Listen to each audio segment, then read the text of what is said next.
जय हिंद दोस्तों, dream academy channel पर आप सभी का हार्दिक स्वागत है। दोस्तों, हम लोग एसएससी जीडी का जो प्रीवियस ईयर में क्वेश्चन पूछा गया था उसको हम ऑफिशियल आंसर कीज़ के साथ रिवीजन करेंगे ताकि आने वाले एग्ज़ाम में हमें इसका फ़ायदा मिल सके, क्योंकि प्रीवियस ईयर का बहुत सारा क्वेश्चन आने वाले एग्ज़ामों में भी हूबहू पूछ लिया जाता है। तो हम लोग इसमें जो भी जीके का क्वेश्चन है इसको हम लोग देखेंगे। और ये जो पहला सेट है आज का, ये है 1 दिसंबर 2021 का। जैसे यहाँ पे आप लोगों को दिखाई दे रहा होगा, कब का है, 1 दिसंबर 2021 का। ठीक है, चलिए शुरू करते हैं। 25-25 क्वेश्चनों का सेट हम लोग रिवीजन करेंगे रोज़।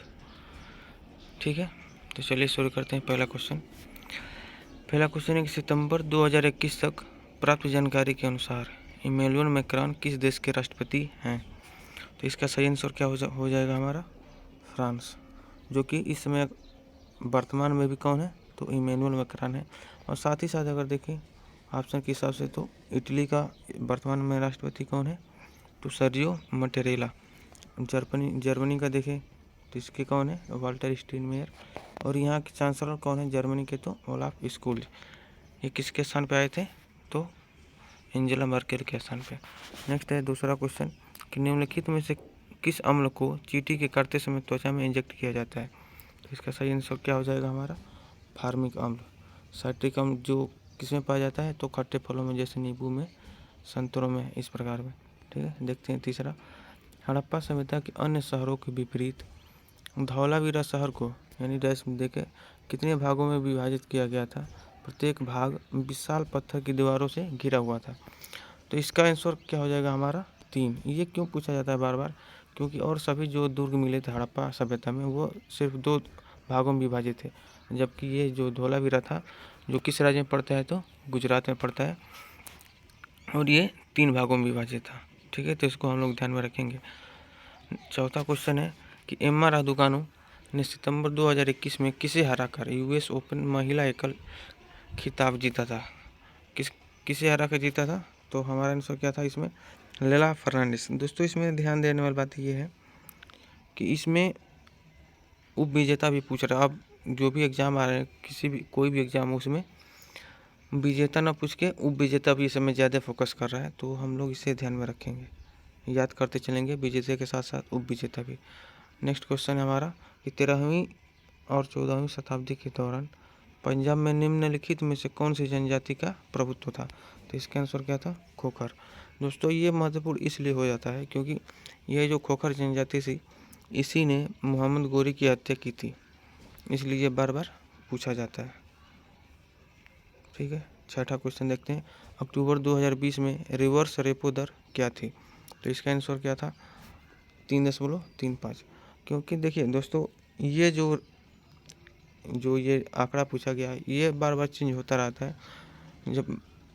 क्योंकि ये हर 3 महीने पे बदलता रहता है, इसलिए हम लोग इसको हमेशा अपडेट रहेंगे इसके साथ, इसको हमेशा याद रखते रहेंगे। ठीक है, अब देखते हैं 7वां क्वेश्चन।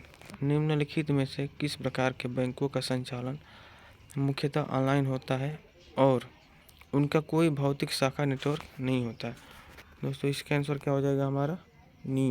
नियो क्या है? ये ऐसी एक बैंक है, बैंक की तरह बिल्कुल कार्य करता है, जबकि इसका कोई भी एक शाखा आप लोग नहीं देखेंगे क्योंकि इसका सभी कार्य जो होता है वो ऑनलाइन होता है, एक एप्लीकेशन के माध्यम से, इसलिए ये थोड़ा मुख्य हो जाता है, इसलिए इसको पूछा भी गया है। तो इसमें एक इस तरह का और एप्लीकेशन है, रोजर पे एक्स करके नाम है, वो भी है, और एक नियो भी है, तो इसे हम लोग याद रखेंगे।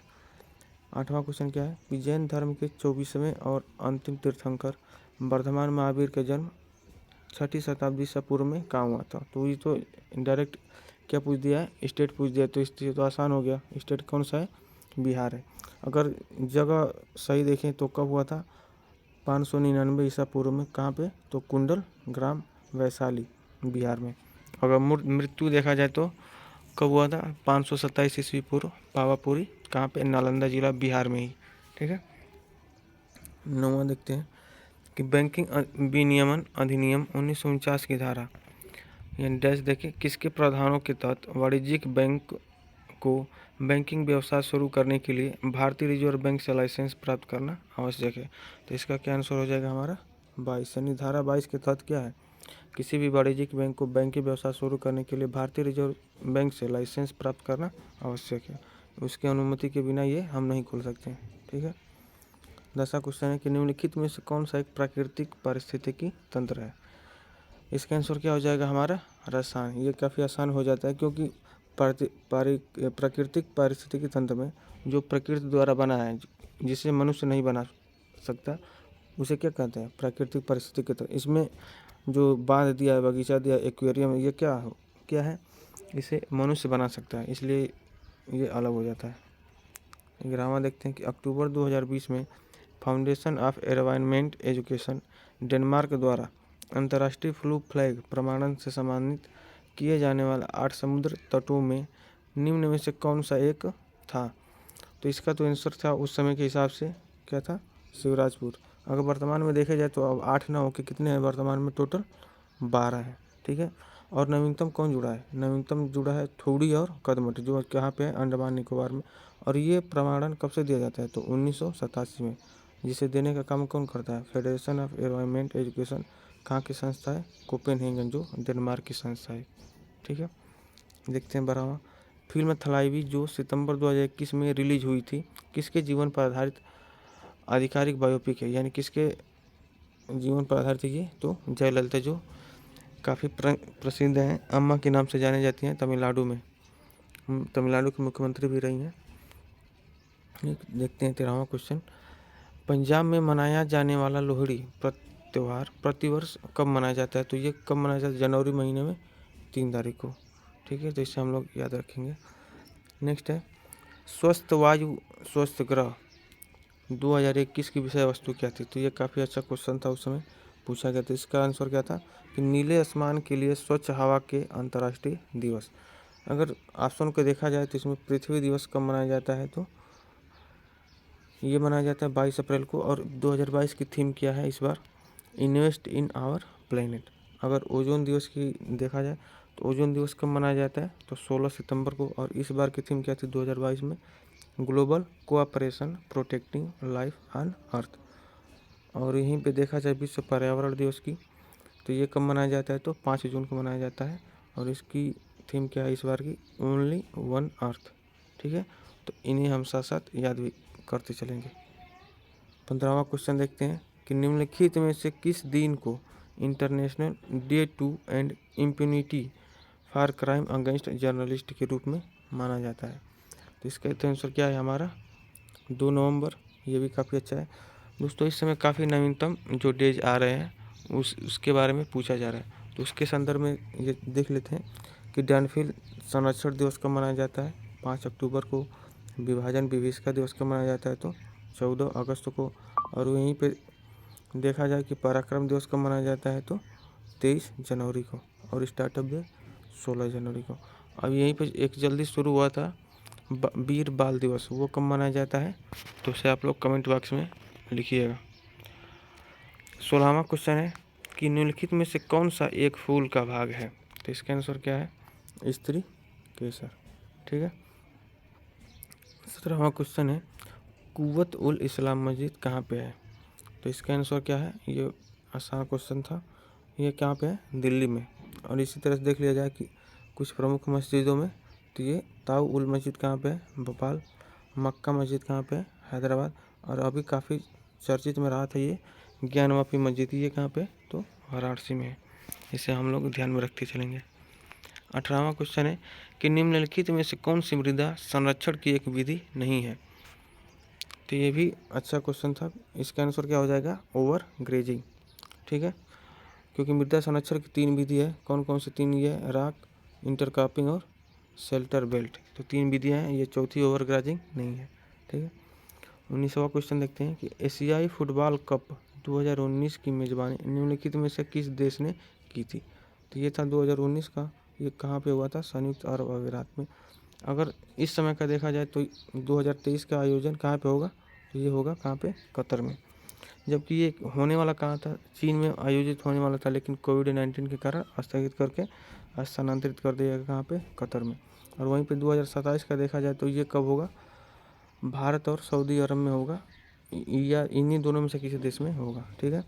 और अगर 2022 में महिलाओं का देखा जाए एशियाई फुटबॉल कप का, तो ये कहाँ पे हो रहा है, मुंबई में, ठीक है। तो इसे याद रखते चलेंगे।